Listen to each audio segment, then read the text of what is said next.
Key metric number 2 in your business. This is sales. And I know you might be thinking, wait a second, I have to be good at sales. I did not sign up for this. But truth be told, every single day you're engaging in sales, whether you realize it or not. Every time that you make a friend, every single time that you go on a date, every single time that you connect with someone new, you're actually going through a sales process. And what's really interesting is you're trying to build a relationship and give value. And I want to reframe sales in a way for you guys because I know it can be really intimidating. Basically, sales is the process of exchanging value for value. For us, in most cases, the business owner has money and we have information that we can bring that is super valuable to their business. Information, skills, services. And so the exchange of value is very fair. I want you to reframe that completely in your mind. You're not trying to convince someone to part with their money, but rather instead you are providing value in exchange for value. It's just a shift of items. Now, I want you to think real fast about this because this is really important. If I were to offer you a bottle of water, how much would that water be worth? Probably $1 or $2, unless of course you were by your house and then you'd be like, no, I can just get water inside, that's okay. But what if I were to provide you a bottle of water when you were, after a long day at the state fair, super thirsty, and you're like, oh my gosh, I'm so thirsty, and my bottle of water was the only one that you saw in sight? It's a little more valuable now, right? Have you ever spent more than $1 for a bottle of water? Maybe it was $3, $5, or even $7 in some cases. Now I want you to imagine that you are literally in the desert and you are so thirsty. You haven't had water in 2 days, and that's all you crave. You haven't found water anywhere. You've seen mirages of it. Now I offer you a bottle of water. Take everything in your savings account, right? Suddenly the value goes up in times of need. And the same thing is true with sales of skills, services, and expertise that you bring during this time. I want you to realize that what you offer is more valuable than you even realize. Imagine that business owners have been at the state fair all day, or they're in the desert super, super thirsty, and you're the one that can quench their thirst. You're the one that can meet the needs for their business. So I want you to realize it's just an exchange of value.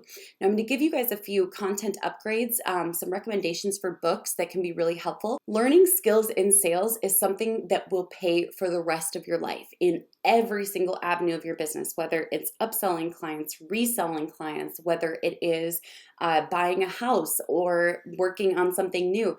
Sales is something you will never regret learning. So I really, really triple challenge you to take this time to really hone in on sales. So I'm going to give you guys a few resources that have been really helpful for me. First and foremost, Never Split the Difference by Chris Voss. I have a free interview with him on YouTube if you want to watch that first. That's a great resource. And you know what? We'll actually add it beneath this video to make it easy for you guys to find. That is a great book. I also really love the book by Brian Tracy, The Psychology of Sales. That changed my mind when it came to sales and helped me to understand how crucial that was. And the third book that I highly recommend is Persuasion by Robert Cialdini. These 3 books are incredibly valuable. You can actually buy most books on Amazon used, which is my secret for getting so many books. You can get them used for just a couple bucks, which is awesome because then obviously your book money can go a lot further. But let's talk for a moment about actual sales because this is super important. So once someone has identified as a lead, what does the sales process look like? Ready to write this down? So first and foremost, you're going to get them on a call. This is a one-on-one call. You can do it over video or you can do it over the phone. I personally have always preferred phone interactions. You're going to spend time face-to-face or voice-to-voice with them on a call or on a video. And basically, you're going to ask them a series of questions that help them to uncover what's going on in their business. And we provided a script beneath this video for you that will make it a lot easier for you to understand what questions do I need to be asking business owners during this time, because this is going to literally illuminate the path for you to turn leads into sales. Now, this phone call is not as scary as you think because you might be wondering, like, what am I supposed to say? How do I convince someone? The good news is you're barely going to talk at all. In fact, the sales call is not about you, but rather it's about the potential client that needs what you have to offer, and your job is to uncover those needs. And that requires a lot of questions, listening, and this is the hardest part, closing your mouth and letting them talk. Don't be scared of silence. Silence is an invitation to them that they can share more. Don't be scared of waiting. Don't be scared of probing for even more information. Those things are super valuable and will turn you into the detective that can ultimately exchange value for value. And we're also going to add some more videos beneath this module that focus on sales to support you guys during this time. But sales is not this big scary thing that everyone thinks it is. It's just simply being a detective and learning what needs does this person have in their business and how could I potentially serve them. Now, the beautiful thing about sales, and this is my personal methodology, is I do not give a proposal on the phone. That to me is really high pressure. It's really intense. I know as a business owner, I do better with reading proposals after the fact. I don't like high pressure sales. It's never something that I'm going to resort to. But instead, what you can do is collect your notes, collect your thoughts, and then send a proposal to them over email within the next 24 hours so that way they can process the information and you can offer to get on a follow-up call or follow up with the emails they're moving forward.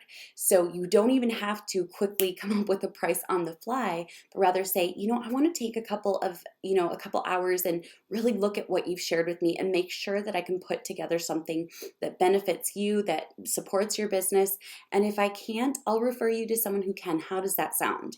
That script right there is life-changing because now you've given them permission to take a little bit of time.